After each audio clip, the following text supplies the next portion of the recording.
This club started about 2 years ago. It came about by myself and a partner. We decided to open up a boxing club and give a little bit back to the community. And we put a few bob of our own money into it. And it really started from there. And we're 2 years on the road now. We've got the local the Gardaí involved to give us a hand. We've got some fantastic volunteers in the club, and we've got some great boxing students coming through.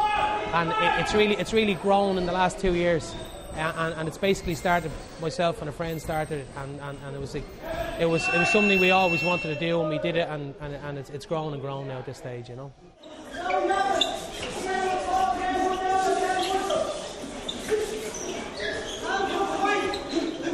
There was a lad who was from around this area, Meadowlands, in Fitzgerald Park, and there was a lot of kids getting into trouble, and he came to me and said, look, would you be interested in trying to keep these kids off the street, and we'll open up a boxing club. So I thought it was a brilliant idea. I'd only stopped training myself. So we went to our local resource centre and we asked them about getting a facility, and they had one room available. It was where people used to live, so they'd moved out obviously, so they gave us the room.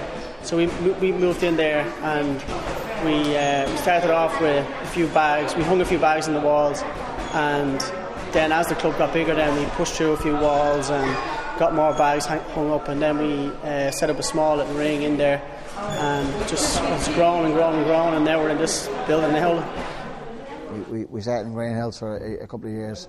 Our premises was destroyed by vandals, and we moved to Drimnagh in 1979.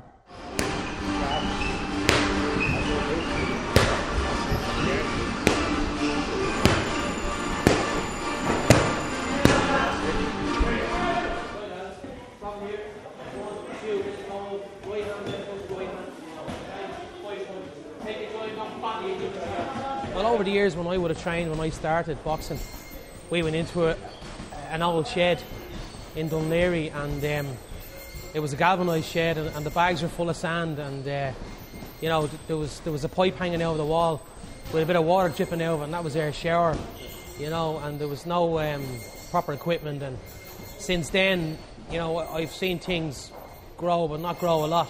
But it depends on each club and what facilities the club have, and our club here now is a great facility. We're still getting there. We're 2 years old, but I've seen a lot grow in boxing, especially the science of boxing. But in regards to equipment and everything else, it's up to each club, and it's very, very difficult nowadays for any club to survive without funding. And unfortunately, the way it is, you have to self-fund and have volunteers.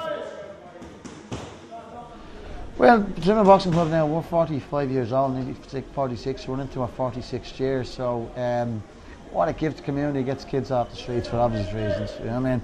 It gives them a sense of purpose, it gives them a meaning, you know, that's, they're not all good at ball, you know, rugby or gar or soccer.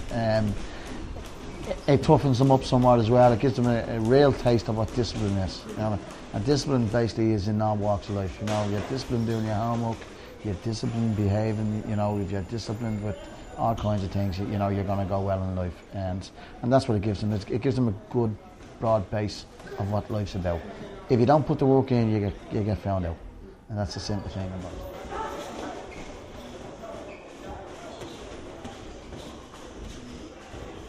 it. Tony Davitt there, he's a senior coach. Tony's been in the club for about 8-9 years now. Tony had his own boxing club in Phoenix Boxing Club, and it was the ground, you know, went quite derelict, and there was always a bit of vandalism being done, and he eventually closed it down, and then he was left kind of in limbo, and we took him on here in Drimnagh to coach with Drimnagh.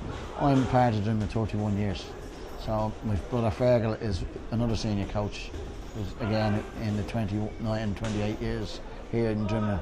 And then we had the likes of Larkin McGann, who's junior coach, my brother William junior coach, Paddy Dingle junior coach, Jimmy Kelly junior coach, we had a whole load of them, you know what I mean? That's the thing, like it is an amateur sport, like, and like all the coaches and anyone involved in the club are all volunteers, like no one gets paid. Well, we're totally self-funded.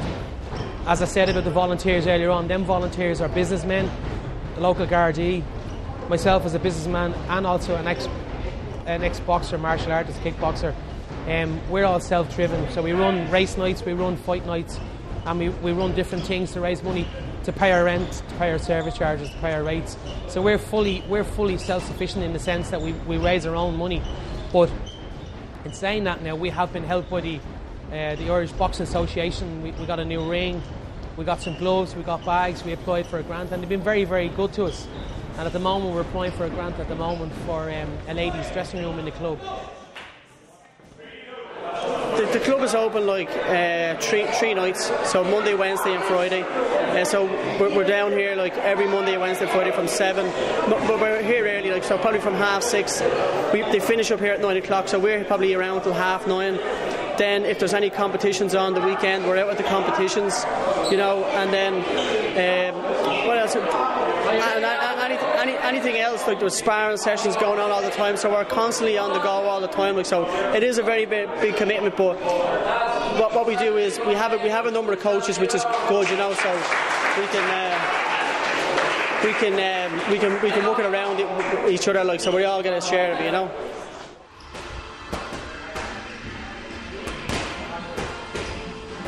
That's what keeps boxing clubs going. If a coach can give you 1 hour a week, you'll take it. You know, trust me, you'll take it. The personal satisfaction I get was when I was a young lad. You know, you hadn't got a lot, and at the end of the day, when I was inspired by boxers, it gave me a great grasp of life, and it gave me a great drive in life. So to give a little bit back to young boxers today means the world to me personally. I don't do it for anything else, only just to give a little bit back and to see our boxers growing and our boxers doing what they do. And it gives me great satisfaction to see a young lad put his hands up, or even a young lad participating in boxing, win, lose or draw. It takes them off the roads, it gives them great self-belief, it gives them confidence, it gives them discipline. And it also, for me, as a coach in a club, it's a great satisfaction for us to see them kids develop and grow with boxing. Like, I love the sport of boxing anyway. That's one thing. I love the sport of boxing, but I think the main thing is like seeing a kid come through the door who's no boxing experience at all, and then training them up to go in then for a competition and seeing them doing well. Look, it doesn't matter win, lose or draw. That doesn't bother me. But just seeing them progress and seeing them getting on in their life as well. Like we've seen kids now like that came to the club when they were 9, 10 years of age. Now they're 16, 17 years of age. They're out working and doing well in life, which is great to see. You know. It's the biggest. It's nearly, believe it or not, it's nearly as big as your own success. You know what I mean? That when you know you've nurtured this guy to this to that, and you've made him into a champion, and it's one of the greatest feelings when you're in the corner that your boy wins a national title or a Dublin title or a league title. Yeah, you know they're listening to you, they're paying attention to you, and they're putting the effort in for you. So again, it's the second best thing to doing it yourself.